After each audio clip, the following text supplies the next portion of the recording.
Right, so a little quick tip. A lot of people...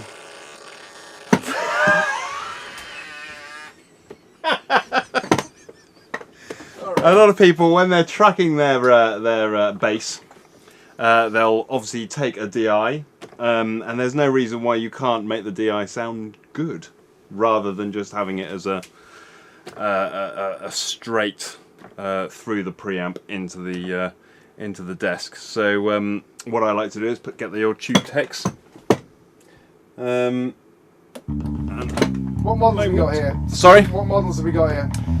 We've got the EQ, which is the PE1C, and the compressor CL1B. It's going, I've got it inserted as EQ and then compressor, just so you can get a nice bit of control over the bottom end, as it were.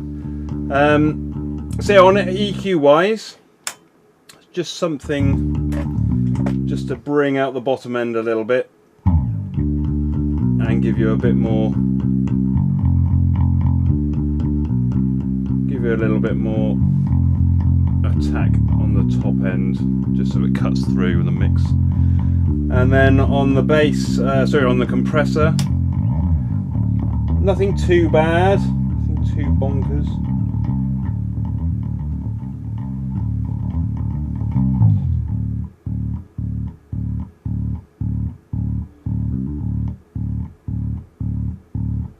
Fairly fast.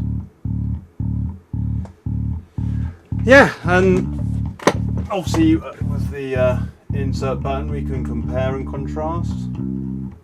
Obviously you might not be able to get the full effect, but it just brings it out, warms it up a little bit, and it also... And all I hear is sirens coming for me. I ain't scared of getting caught, it's just that handcuffs make me horny. Running for my life and all I hear is sirens coming for me. I ain't scared of getting caught. Obviously we're doing quite a basic mix, just off Pro Tools, but just gives an idea of how a bit more sort of on the DI you can get a far better sound to tape or to the hard drive without compromising the audio integrity of the file.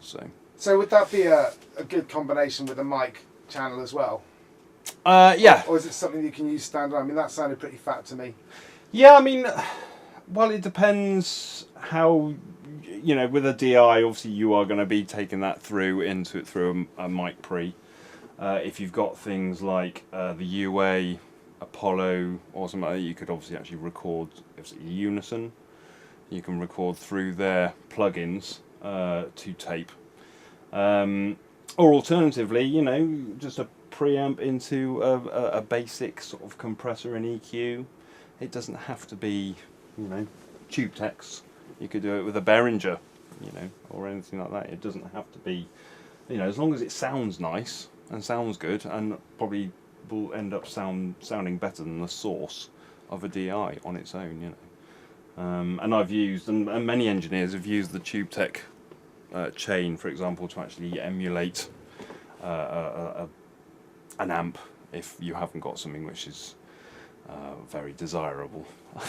Let's put it that way. So I guess that'd be good for live mixes as well. Absolutely, absolutely, yeah. I mean, I always find that a DI, you should try and get a good sound at the source and put it to tape. There's no reason why you just have to have it flat.